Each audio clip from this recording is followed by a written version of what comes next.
So, if you're anything like me, as somebody who obviously produces a bunch of content on relationships and attachment styles, you might have recently seen a series of clips floating all over the internet, all over the television about this sort of scandal going on between somebody named Tom Sandoval and somebody named Ariana Madix, and a third person within this sort of love triangle dynamic named Raquel, and I don't know her last name.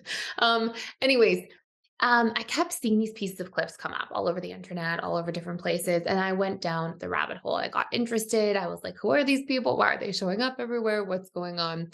And I went through a whole bunch of stuff. I got super curious. And what I wanted to do is take sort of pieces from this. One of the first things that just like really stood out to me that I felt was so interesting between their dynamics were not just their attachment styles and how they both played into really clear attachment style patterns, but also how clearly Tom, this sort of character, it's a real life person, but in this dynamic, clearly was in limerence, and that limerence caused him to sort of lose touch with his rational logical self, and watching clips of him talk about this limerence and how he was so magnetically drawn and obsessively thinking about Raquel and all these different dynamics. And so in this video specifically, I made a whole separate video about limerence. And in this video specifically, I wanted to cover some of their attachment style dynamics that I saw as I started kind of investigating this whole story, because I thought it would make really, really educational content here. And I just want to say a couple things. I am trying to use clips of the stories and things that I saw as a means to educate you on how somebody's attachment style may be portrayed, how it might show up.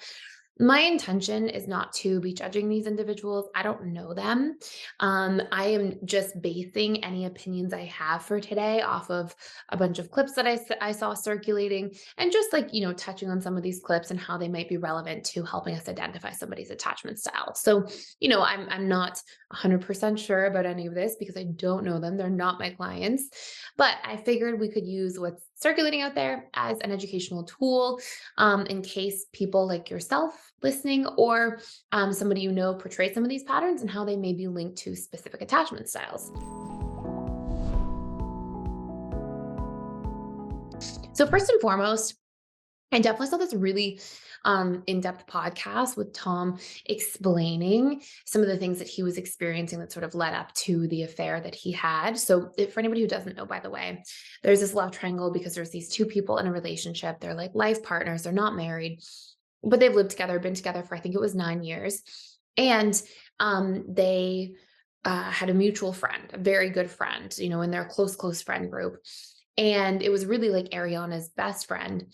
And she had an affair with Ariana's partner, Tom. And it supposedly went on for months and months. And then it came out by accident. Like Ariana found out about it. It wasn't admitted, it wasn't discussed, it was found out. So obviously there was like that actual, tumultuousness to the dynamic. And I started watching like different clips from, episodes, different clips circulating online from podcasts. And I saw such relevant things that played directly into attachment styles. And one of the first things is that I really think from what I saw, and again, I have like a small bit of information relative to the grand scheme of life and what goes on behind closed doors, but I felt that it seemed as if Ariana sort of was FA leaning DA and Tom was FA leaning AP. And a few key factors I saw about why Ariana might be leaning FA leaning DA, is because there are a couple crucial elements. Number one, she kept talking about trust. It was really hard for her to trust people. It was really hard for her to trust Tom. Tom mentioned that it was really hard for her to trust people as well, and he knew that. And Ariana had chosen, from what I learned, that she never wanted to be married, and he did want to be married and wanted to have kids. And she was like, I don't want that. And that tends to be a little bit more of an FA leaning DA or DA leaning FA kind of dynamic at times. Not always, but it tends to be a little bit more common in that sort of space. If you imagine that attachment styles are a continuum, it's sort of on that side of the continuum. There are absolutely exceptions to that as well, but we do tend to see like this really strong component of trust. There's a few clips that I saw online where she was a little bit harsh, critical with her words. And again, this is definitely not me blaming this poor girl in the dynamic. And this is just unpacking some of the dynamics that might be there, right? This could be chicken or the egg. It could be that she's also becoming critical because she's seeing red flags with her partner that we don't know about. She's seeing him never come home. He's always out late. He never makes time. So it sounds like there was also like a lot of resentment boiling there. And you don't know chicken or the egg, like what happened first, what the sort of whole story was leading up to this dynamic. And this really plays into limerence, which is so interesting. And I made a full separate video about this, but Tom starts saying things like, "Oh, you always make me feel like I'm annoying. You make me feel like I don't really matter to you. I'm not important. I don't feel wanted. I don't feel like you're interested in intimacy." And to her point back, she says, "Well, I'm not really interested in somebody who doesn't want to make time for me in the first place. I can't just feel like I'm ready for intimacy when there isn't this element of emotional connection or emotional closeness first." And that was another thing that really rang true to me as like an FA leaning DA rather than a DA leaning FA. And she does seem to have a certain degree of like emotional availability. And she makes some comments about like missing Tom, missing her partner. And she has a lot of like patience and bandwidth for him as well. So you see a little bit of stonewalling, definitely from her side of the dynamic, a little bit more dismissiveness, shortness, things of that nature. And then Tom, on the other hand, you see that he can also be critical and harsh. And I don't know too much about him enough to say like, covert narcissist or anything like that. You definitely see like a sense of generosity to him. I feel like he's always giving, but it can really spark the question, like, is somebody giving because they're afraid of being abandoned? Are they giving because they're generous and they care about, contribution? Are they giving because they want to feel important and needed and have something where they feel like people then owe them? Like there can be different dynamics for why this happens, but on Tom's side of things, he brings up in many different cases that he feels like Ariana feels like he's annoying, doesn't make him a priority, doesn't make him feel wanted, all these different dynamics. And what we talk about in limerence is often caused by one person having unmet needs, not being able to communicate them in a healthy way, which means they're very unlikely to actually get met. And so they get into this learned helplessness in regards to communicating needs. And then what ends up taking place is that because of those deeply unmet needs for long periods of time, they build resentment. And then that resentment allows them to really justify going outside of the boundaries of the relationship, right? And this is not me saying, again, I'm sure this is clear, but just in case, that's not me saying that it should justify. Like if you make an agreement to be in a monogamous relationship, you should keep it, right? Like that's the whole point. And it is a massive betrayal. Like infidelity is a huge betrayal in the relationship. And it doesn't make a whole lot of sense either, because you have somebody investing in a relationship and then you have somebody also sabotaging that same relationship at the same time. But, I saw this over and over and over again in my client practice. I would see people come to me saying, "Hey, I cheated or I was cheated on. I'm trying to salvage the relationship. What do I do?" And I would always find the same types of steps with very few exceptions. And these steps would be that there's somebody who gets into the relationship. After some time, there's unmet needs.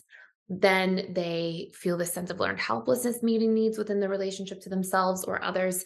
Then somebody comes along that represents those needs being met, which was really this Raquel character in this narrative.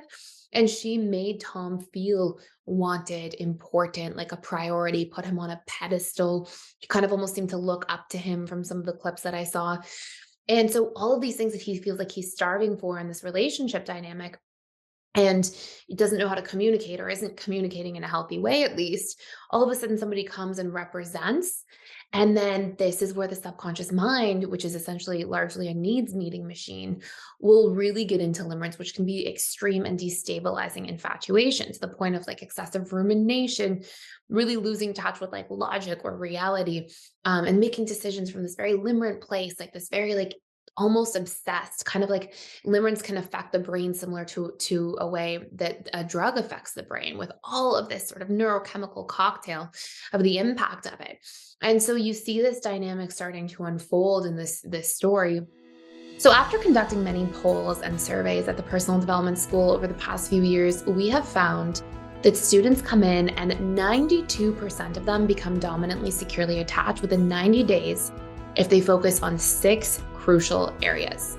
These 6 crucial areas have to do with what it takes to become secure, according to Gibson integrated attachment theory. And this is to tackle core wounds, learn your needs, learn to emotionally regulate, develop boundaries, communicate better, and update old behavioral coping mechanisms. Now, we have these roadmaps and course tracks laid out for you on the other side of when you join. So everything is simple and in front of you to help you take exactly the steps that you need to master your love life, create thriving relationships, and really see the results in your healing journey so you can let go of old wounds, old baggage, and truly leave it behind. And on top of that, included in this 30% off promotion for life, you also gain access to our daily live events, webinars. I'll be there 3 days a week to answer any questions that you have in your journey. And we have amazing certified integrated attachment theory experts who are there to support you with their daily live events and webinars Monday through Saturday. And this is a great opportunity to connect with like-minded people, to get your questions answered, and receive any extra bonus support that you need. And last but not least, we even have social events on a daily basis. So you can practice through a sharing circle, being a little bit more vulnerable, connecting with other like-minded people. You can practice through communication scripts, having tough conversations, and really modeling that out. And there are so many other supportive events that are there for you on your journey. So I would love for you to join and take this opportunity. I would love for you to be part of this challenge to become securely attached within that 90-day period. And I can't wait to see you on the other side. It is possible. Like, I don't know his whole history on this show. I read that there were a whole bunch of different seasons of it. Like, I'm not sure if this is a repetitive thing. And in that case, it may be more related to narcissism. If there's like constantly all this lack of empathy and betrayal and no remorse and grandiosity and, starving for attention. Like, I'm not sure how deeply that runs. And I don't feel like I know the story of all the characters well enough to really comment on that part.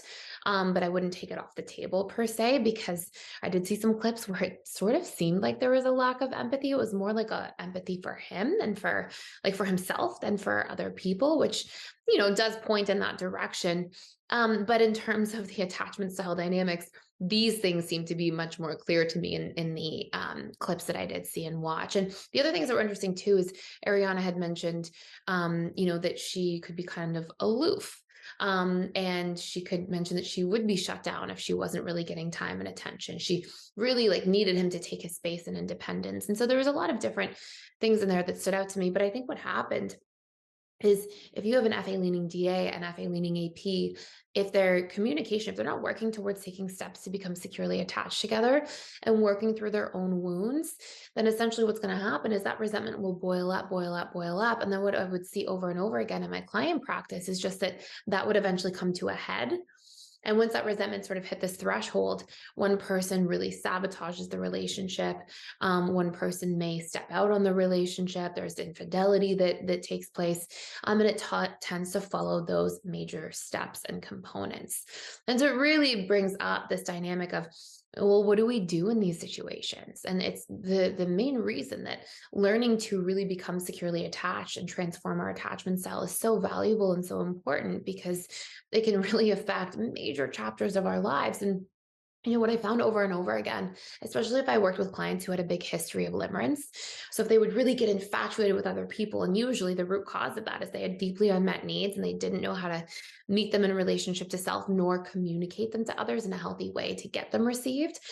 Well, then if you have that underlying dynamic of programming at a subconscious level, you really are on a trajectory towards, having all this limerence come up.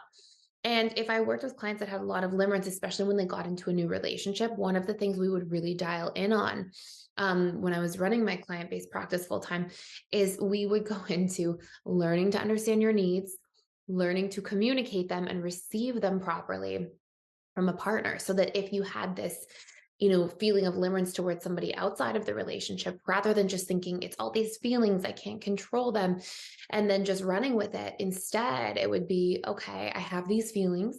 These feelings are feedback about a deeply unmet need within myself and with my partner currently. And thus I have to communicate these things in this relationship context. And in doing so, it would actually empower and transform the relationship overall. So really important things to pay attention to, because they go a very long way. So with that being said, if you ever want to dig into limerence, I do have a full-on limerence course you can check out for free for 7 days.